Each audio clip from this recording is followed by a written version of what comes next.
up, guys? George and Lucas are back. Sith Council Videos. Today. What's up? Did you really just? Yeah. Okay. So today we're gonna talk about this little piece of literature. Oh, there. wow. You can't really see it. You can't really see it, but that is Darth Oh, Vader. there you go. That's better. Yeah, a little lighting's a little crappy because of Lucas's jail cell over here. So yeah, we're gonna do this. We're having a little reaction. We both read it. We both actually bought copies at the comic book store. If you have a local comic book store, I got 2 copies for $3.99. So it ended up being like you're not gonna $5 or spend, $6. Basically, you're not gonna be emptying your pockets for these things, and No. it's a lot. I actually enjoy the experience more when I'm actually reading it instead of online, because you have to like zoom it in, and then you have to do a bunch of different stuff. And also we're having a new segment today, and I'm gonna have that as kind of a little surprise. So Lucas, you want to go into it? There's that for you. Boys, this comic right here, one of the best. One of the best. You get to see, we left off Vader pretty much broken, just beat to crap. He is just.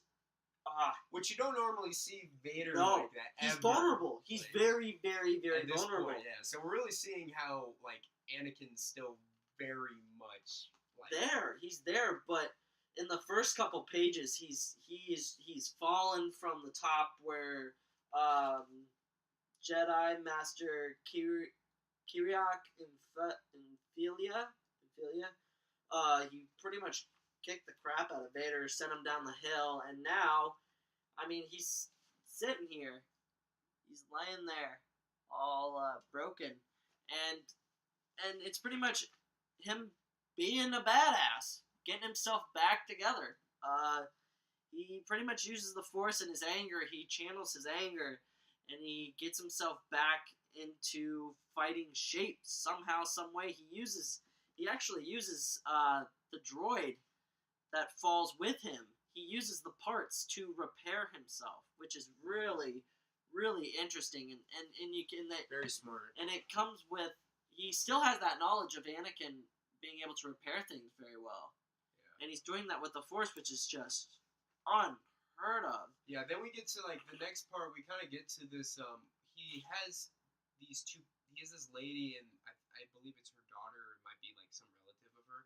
But she's definitely her daughter. So it's this mechanic, and this is when he left the Jedi to do this little odyssey thing of his. He had his ship. He left his ship with these people, and he paid them a lot of money to do this in advance. Yeah, which is crazy because he was a Jedi. Which I mean, maybe he was a Count Dooku kind of person, like he had money before he was found by the Jedi, or whatever. But anyway, so yeah, he has this, and he's just like, hey, I need my ship. Yo, I really need my ship. I gotta go find out what happened to my boys back in Coruscant. And they're like, okay, well, we have to do like a little, we have to fumble around with it a little bit. It's a little rusty, and then he takes off from there. Vader, you just see him like just grabbing parts, just putting it together. On. It's like it looks painful. Yeah, he actually ends up just like screaming in complete and total agony, just putting back on. And you complete. Because remember, he has stubs, so there's wires in his stubs, and he literally has to take his leg and rewire himself. So it's gonna hurt. So it basically, and also in his mind, it's gonna give him those memories of when and everything that went into that night after he lost to Obi-Wan when he was first getting the suit put on him. And the interesting thing is that you can actually see the burnt skin, which is awesome. Which is really cool. Great job by Marvel. By the way. Yeah, absolutely. So, and this, there's nothing bad I can say about these comics. This run of the comics, I hope this is like a 30, 40 issue, because there's 30, there's 24, right, in the last one. Yes. But I think that they can run with this. They have the time between episode 3 and 4. That's a really long time. That is, Definitely. It's technically 19 years, because Luke is 19 when episode 4 comes from. So you have 19 years of what you can tell, minus Lords of the Sith and Tarkin. Those situations are out. You can't use those. They've already been written.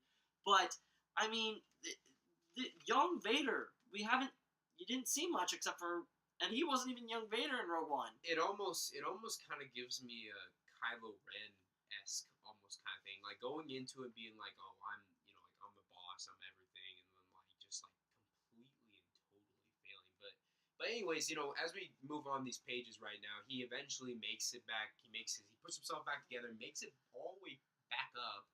The Master actually feels his presence, goes out, and it's just Vader just like standing there. Let's going, go. Hey, bro, we're round 2, ding, ding, ding. Yeah, and he pretty much just goes at him. He ends up using innocent bystanders that are just trying to protect themselves. Which is what Sith Lord does. I mean, he's not going to fight fair. It's just how it goes. No. So he basically chokes. Well, it looks like he's choking them, and also throwing them off the edge.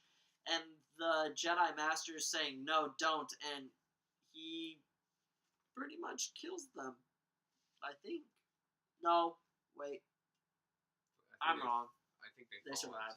They survive. They survive. So they survive, but Vader does end up killing them because he gets a hold of this kind of water tower thing, I would say. Yeah. And he makes it fall. Yeah. Essentially. And the Jedi, who are selfless, not selfish, selfless, he goes to save everybody, and when he is distracted, Vader takes his saber, force chokes him, and then kills him. And with everybody else. In true Vader fashion. So there's the carnage right there. And the way that he gets his light, and this is the story, this is how he gets the Kyber crystal for his lightsaber. Yeah, so this has been basically the story. This story arc has lasted 4 issues. 4 issues so far. The 5th issue, and this, I hope this is the cover, because I will save it if it is the cover. That is a beautiful artworking of whoever does this. Where's the credits at? Editor. Oh my. I can't even say that guy's name, but holy crap. Good job by you, sir. You are amazing.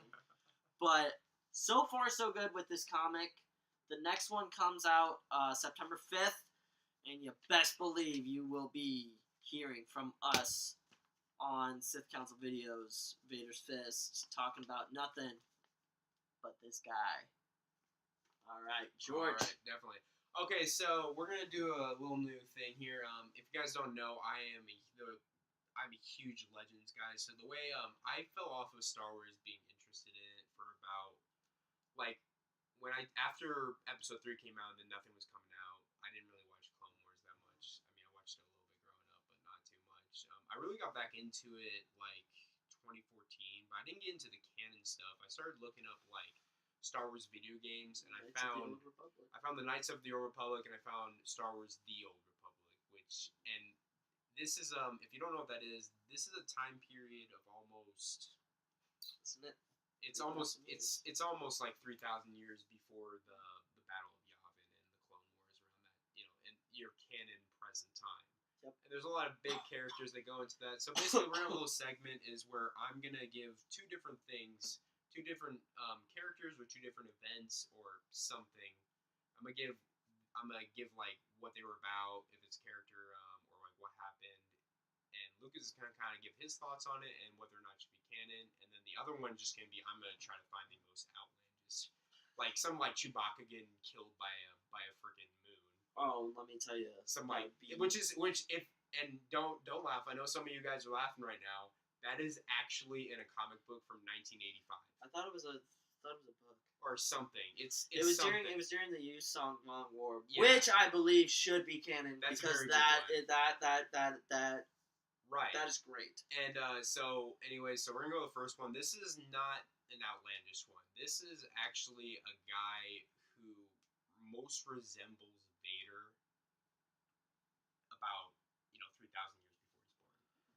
His name was Darth Malgus. He was part of the Sith Empire. He basically, Malgus actually literally means the rock.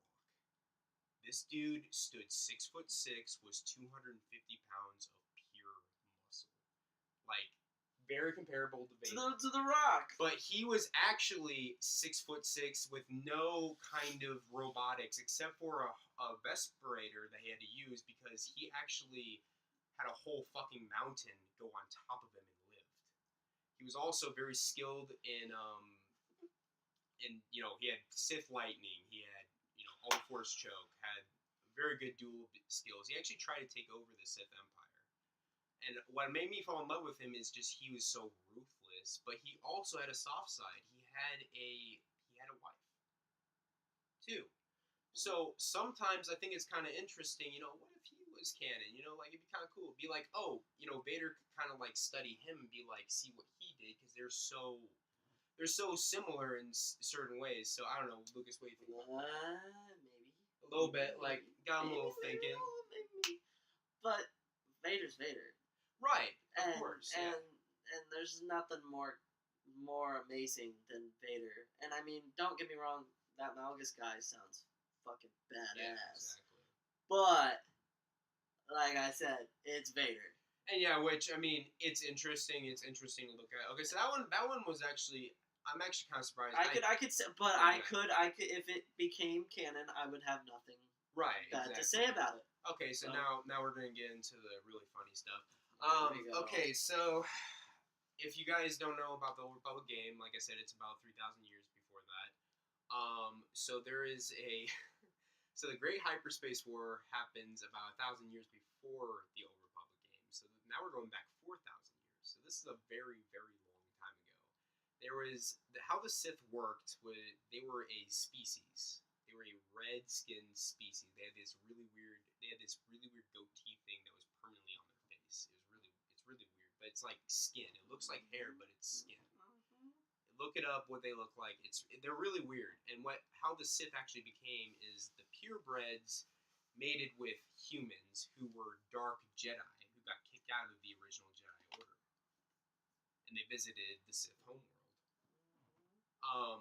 Anyways, so you had this one big bad Sith. He was going against the Republic, and they lost. And so he was killed and dethroned. His apprentice, who is called Vitiate, Darth Vitiate, was the new emperor. And basically, so what he did was he killed half of his people with a sorcery of dark side magic. This allowed him. Is that the same one that's in the Clone Wars video game? Yeah. Oh. Yeah, he's crazy. Okay. Hold on. Don't finish. That part should be canon. That would be legit. Which part are you talking about? Exactly.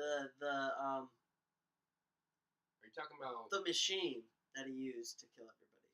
Is that the same one, or is that no? Okay, continue. No, it's completely different. Continue. Different person. Sorry about that. So anyways, no, it was just some sorcery that he knew. He was a very powerful individual. So basically, he took the life force of all these people, and this allows him to live on for thousands and thousands of years, like more than Yoda can. Yep. So at least 1,000 years. So he takes his people and they go to another world.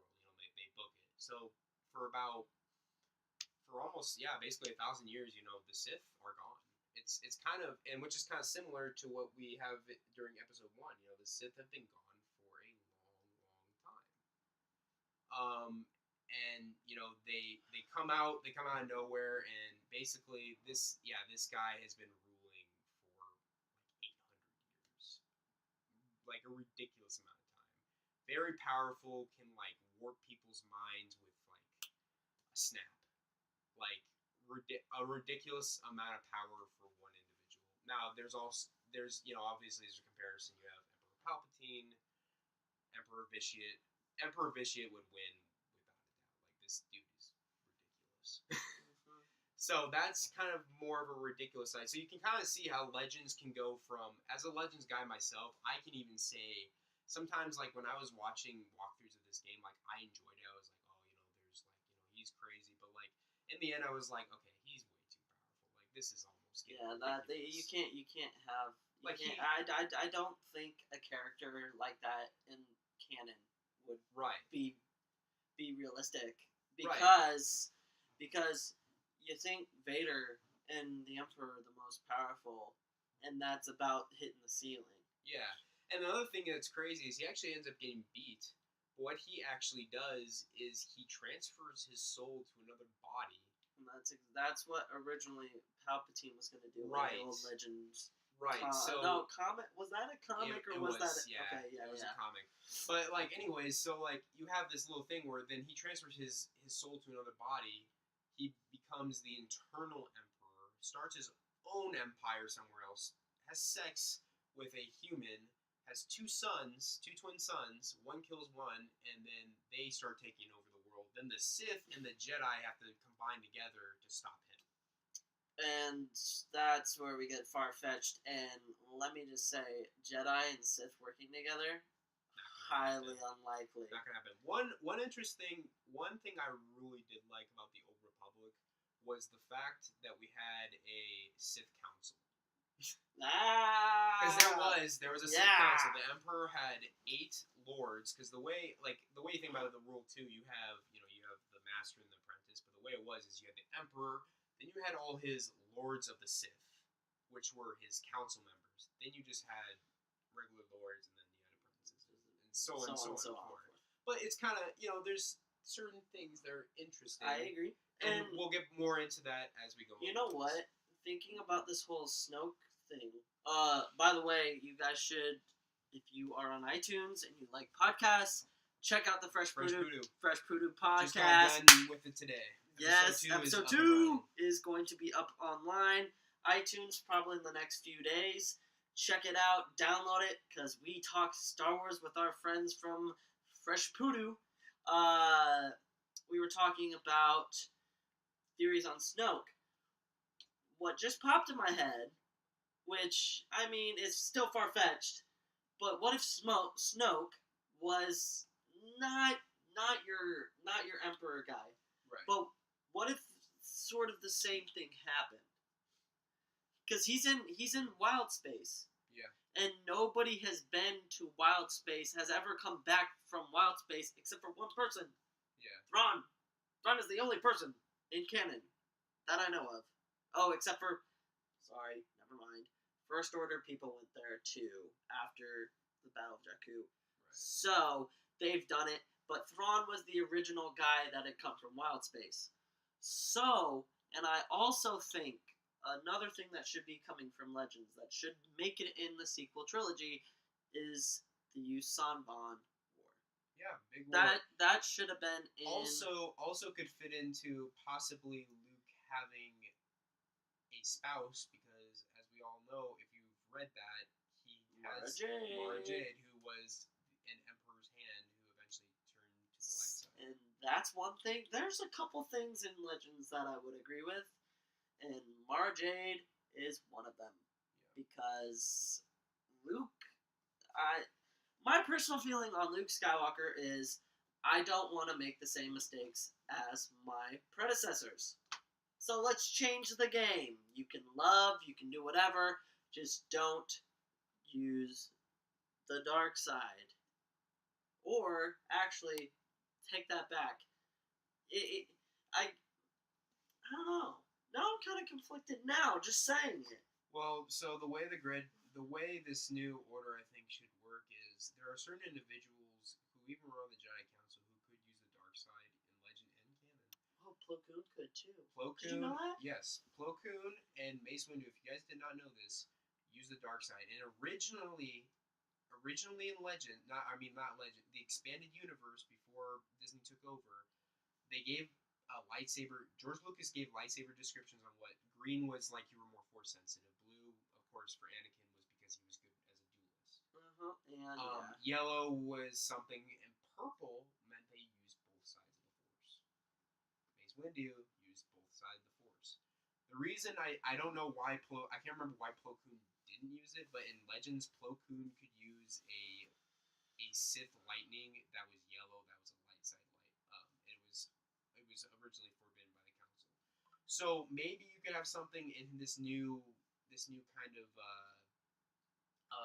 order, this new Jedi order, where certain individuals who can control themselves might be able to use it. I mean, Anakin even said sometimes in an episode in the Clone Wars that we were just watching, the Citadel, Yep, Jedi lose their ways. they because they're not Jedi were never meant to be generals, and this has been seen throughout history. Even back in the Old Republic, they weren't exact same thing that happened as the Clone Wars. They weren't meant to be generals, but they were used as such. So maybe we'll see something like that where they can do certain things, like if someone needs to be killed, they're gonna kill them.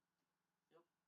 So we'll see. Yeah, But we'll see. but yeah, I like it's a little good discussion. Like I kind of give one really concrete thing like Malgus, where it's kind of like okay, yeah, I can, like you see it like he's a good character, and then there's someone like the Emperor where you're like, oh, what the hell? Yeah, pretty much. But guys, I think that's gonna be the episode. You can find moi. You can follow me on Twitter, Lord Vader 2123. You can hit me up on PSN, Luke Agan 21. Join that Fresh Poodoo community on PS4 Tuesday nights, Battlefront night. Come on, you know you want to. You can talk some Star Wars with Catan, Omega, Gongo, our professional, who, by the way, is pretty good. And then you got your boy Bowser, who is just chill with whatever you want to do. Yep. So you can hit me up on there. Now, Georgie. Alright, so yeah, if you guys, I currently will have an Xbox for a little while. I'm considering getting a PS4. We'll see what happens. If you want to hit me on Xbox, hit me up on, I'll just spell out for you guys. It's Greek, so Greek, and then it's gonna MYSTIC 17. That's my gamer tag. Hit me up whatever you guys want to play. Hit me up on Facebook. I'm on Messenger. Like you hit me up on whatever. If you guys just want to talk Star Wars. Of course, I usually hang out with Lucas on the game nights too. So I'm usually here talking trash to the fellas too. I'm in the podcast. Hit the Fresh Poodoo. Just look that up. Easy to find. Yeah. So with that, may the force be with you. Always.